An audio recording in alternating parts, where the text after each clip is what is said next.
السلام علیکم ورحمۃ اللہ وبرکاتہ۔ ناظرین استقبال ہے، سواگت ہے آپ کا viral news live studio Jalgaon Maharashtra India میں۔ میں آپ کا میزبان مفتی محمد ہارون ندوی۔ آئیے انٹرنیشنل ٹاپ 5 نیوز دنیا کی 5 بڑی خاص اہم خبروں پر نظر ڈالتے ہیں۔ جی ہاں ناظرین، سب سے پہلے میں اپیل کروں گا کہ جو ساتھی نئے ہیں اور ابھی تک اس بے باک چینل سے جڑے نہیں ہیں، سبسکرائب کر لیں، وہ اس چینل سے جڑ جائیں، سبسکرائب کر لیں، بیل آئیکن گھنٹی کے بٹن کو بھی دبا دیں تاکہ تازہ ترین ویڈیوز اور خبریں آپ کو آپ کے موبائل پر مل جایا کریں۔ اور ہاں ناظرین، اسکرین پر ہمارے چینل کا بینک اکاؤنٹ نمبر دیا جاتا ہے، ایسے ہی گوگل پے، فون پے اور پے ٹی ایم نمبر بھی دیا جاتا ہے۔ آپ اگر چاہتے ہیں کہ ایسے مسلمانوں کے بے باک چینل باقی رہے، سچی خبریں بے باک انداز میں، بے خوف انداز میں آپ تک پہنچاتے رہے اور ظلم و ناانصافی کے خلاف آواز اٹھاتے رہیں، تو پلیز پھر ایسے چینل کو چلانے کے لیے بڑا روپیہ پیسہ خرچ ہوتا ہے، ایک پوری ٹیم کام کرتی ہے۔ اس لیے میں آپ سے اپیل کرتا ہوں ہر روز کہ آپ چینل کی فائنینشیل ہیلپ، مالی مدد ضرور کریں۔ ناظرین، سب سے پہلی بڑی خبر آپ اور ہم جانتے ہیں کہ امریکی صدر ڈونلڈ ٹرمپ اور ان کی بیوی کورونا سے متاثر ہوئی ہے، اور اب خبریں یہ بھی آ رہی ہے کہ ٹرمپ کے جو معاون ہیں نک لونا، وہ بھی کورونا سے متاثر ہو گئے ہیں۔ وہیں پر میں آپ کو بتا دوں کہ ٹرمپ کی بیماری کی وجہ سے امریکی وزیر خارجہ مائک پومپیو کا جو ایشیا کا دورہ شروع تھا وہ بھی مختصر کر دیا گیا۔ اور خبر یہ بھی آ رہی ہے کہ امریکی صدر نے دعویٰ کیا ہے کہ اگلے چند دن امتحان کے ہوں گے، یعنی ان کا کہنا ہے کہ وہ ٹھیک ہے لیکن اگلے چند دن امتحان کے ہیں۔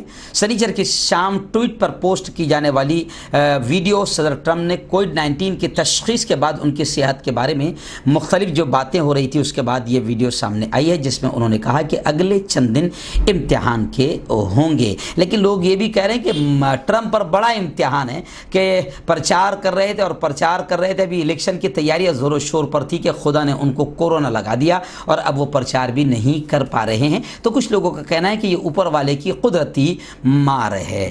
خیر ناظرین، میں آپ کو بتا دوں کہ کورونا وائرس کے کیسز میں انٹرنیشنل لیول پر بھی اضافہ تو ہو ہی رہا ہے۔ امریکہ تو خیر جو اپنے آپ کو سپر پاور کہتا تھا، تو خدا نے اسے سب سے پہلے یوں سمجھے کہ مرنے والوں کی تعداد وہاں پر زیادہ، خدا نے بتا دیا دنیا کو کہ تیری ٹیکنالوجی اور تیرا پاور کچھ بھی نہیں ہے، ایک چھوٹے سے وائرس کے سامنے بھی تم کوئی حیثیت نہیں رکھ سکتے ہو۔ تو خیر کورونا کیسز میں اضافے تو ہو رہے ہیں۔ ایران سے اس وقت خبر آئی ہے کہ ایران کے دارالحکومت تہران میں کورونا وائرس کیسز میں اضافے کی وجہ سے 1 ہفتے کا لاک ڈاؤن تہران میں کر دیا گیا ہے۔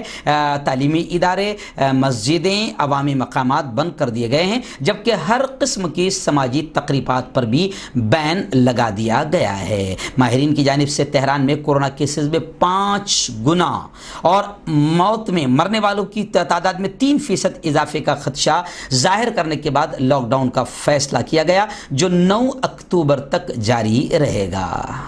ناظرین، فرانس اور اٹلی کی 2 بڑی خبریں اس وقت میری نگاہوں کے سامنے ہیں کہ فرانس میں نجی شعبے میں، جی ہاں پرائیویٹ ڈپارٹمنٹ میں خواتین کے حجاب پر پابندی لگائی گئی ہے۔ فرانسیسی صدر میکرون نے کہا کہ فرانس میں خواتین پر حجاب کی پابندی کو اب نجی شعبے میں بھی لاگو کیا جائے گا۔ غیر ملکی خبر رساں ادارے کے مطابق فرانسیسی صدر نے پیرس میں خطاب کے دوران کہا کہ فرانس میں بیرونی مداخلت سے پاک روشن خیال اسلام کی بہت گنجائش ہے۔ میکرون نے کہا کہ انتہا پسندی روکنے کے لیے حکومت ایک نیا قانون نافذ کر رہی ہے جس سے مذہبی اور سماجی تنظیموں کے مالی معاملات کی بہتر نگرانی کی جائے گی۔ صدر فرانس نے یہ بھی کہا کہ انتہا پسندی پھیلانے والے نجی مدارس کے خلاف کارروائی اور مذہب کے نام پر بچیوں اور خواتین پر قدغن لگانے کی حوصلہ شکنی کی جائے گی۔ وہیں پر فرانس اور اٹلی کی بڑی خبر یہ بھی آئی ہے کہ اٹلی اور فرانس میں سیلاب نے تباہی مچائی ہے۔ پہاڑی علاقوں میں مسلسل ہونے والی بارش کی وجہ سے سیلاب نے بڑے پیمانے پر فرانس اور اٹلی میں تباہی مچا دی۔ ناظرین، سعودی عرب سے متعلق 2 بڑی خبریں اس وقت میری نگاہوں کے سامنے۔ سب سے بڑی خبر تو یہ ہے کہ سعودی شہری ترک کی چیزوں کا، ترک کی مینوفیکچرنگ کا، ترک کے پروڈکٹ کا، ترک اشیاء کا بائیکاٹ کریں۔ جی ہاں، سعودی عرب کے ایوان تجارت کے سربراہ نے ترکی کی ہر شے کے بائیکاٹ کی اپیل کی ہے۔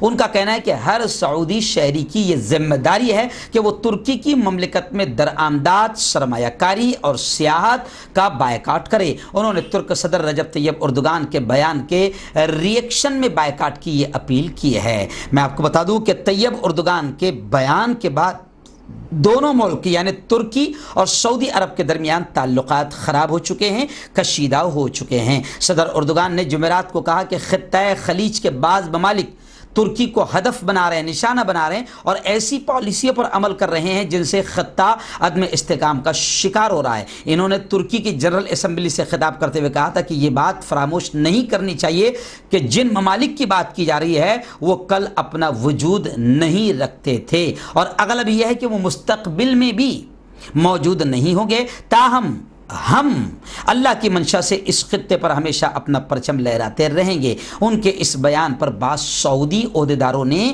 سخت رد عمل کا اظہار کیا ہے اور ترک کی چیزوں کے بائیکاٹ کی اپیل کی ہے۔ وہیں پر سعودی کی دوسری بڑی خبر یہ بھی ہے کہ عمرہ شروع کر دیا گیا ہے۔ 6000 سعودی اور غیر ملکی اب عمرے کی سعادت حاصل کر رہے ہیں۔ سعودی عرب نے 7 ماہ کے بعد مرحلہ وار عمرے کی ادائیگی کی اجازت دی ہے۔ عمرہ کی اجازت 3 مرحلوں میں دی گئی ہے۔ نظر ایک بڑی خبر اس وقت یہ بھی آئی ہے کہ عراقی وزیر اعظم مصطفیٰ الکاظمی نے دعویٰ کرتے ہوئے یہ کہا کہ امریکہ نے اپنا سفارت خانہ بند کرنے کی دھمکی نہیں دی۔ ان کا کہنا ہے کہ امریکہ کی طرف سے ایسی کوئی وارننگ نہیں دی گئی۔ بتا دیں کہ حال ہی میں ذرائع ابلاغ نے بتایا تھا کہ امریکہ نے عراقی حکومت کو وارننگ دیتے ہوئے خبردار کرتے ہوئے کہا کہ وہ ایرانی حمایت یافتہ ملیشیاؤں کے خلاف فوری کارروائی شروع کرے اور انہیں امریکی سفارت خانے اور دیگر تنصیبات پر حملوں سے روکے، ورنہ امریکہ اپنا سفارت خانہ بند کرنے پر مجبور ہو جائے گا۔ ہفتے کے روز مقامی ذرائع ابلاغ سے بات کرتے ہوئے عراقی وزیر اعظم مصطفیٰ کاظمی نے کہا کہ ہمیں یہ احساس ہے کہ امریکہ کو عراق میں اپنے سفارتی مشنوں کی سیکیورٹی کے حوالے سے پریشانی کا سامنا ہے۔ یہ پریشانی ان کا حق ہے، مگر بعض لوگ عراق اور امریکہ کے باہمی تعلقات میں بگاڑ پیدا کرنے کی کوشش کر رہے ہیں۔ یہ لوگ وہ ہیں جو عراق کو بند گلی اور گمنام مستقبل کی طرف گھسیٹ رہے ہیں۔ نظر ایک بڑی اور آخری خبر اس وقت میرے نگاہوں کے سامنے ہے کہ فرانسیسی سینٹ نے بڑی بات کہتے ہوئے یہ بات کہی کہ حزب اللہ اور الاخوان اور حزب اللہ ان دونوں میں کوئی فرق نہیں۔ فرانس میں سینٹ کی ایک خاتون رکن نتالی گولے کا کہنا ہے کہ ہمیں اخوان اور حزب اللہ کے درمیان کوئی فرق نہیں کرنا چاہیے۔ العربیہ کے ساتھ انٹرویو میں ان کا کہنا تھا کہ حزب اللہ کے عسکری اور سیاسی ونگز میں فرق کرنا غیر حقیقی امر ہے۔ فرانس کی مذکورہ خاتون سینیٹر نے فیس بک پر اپنے سرکاری اکاؤنٹ پر یہ بتایا ہے کہ انہوں نے ایک تحریری خط کے ذریعے فرانسیسی صدر میکرون سے بھی درخواست کی ہے کہ لبنانی تنظیم حزب اللہ کو اس کے عسکری اور سیاسی ونگز سمیت دہشت گرد تنظیم کا درجہ دیا جائے۔ جمعہ کے روز سامنے آنے والے اس خط میں خاتون رکن نے کہا کہ اس وقت اہم ترین اقدام شدت پسندی کے خلاف لڑنا اور برابری قانون کے بنیادی اصول کے تحت فیصلہ کرنا ہے،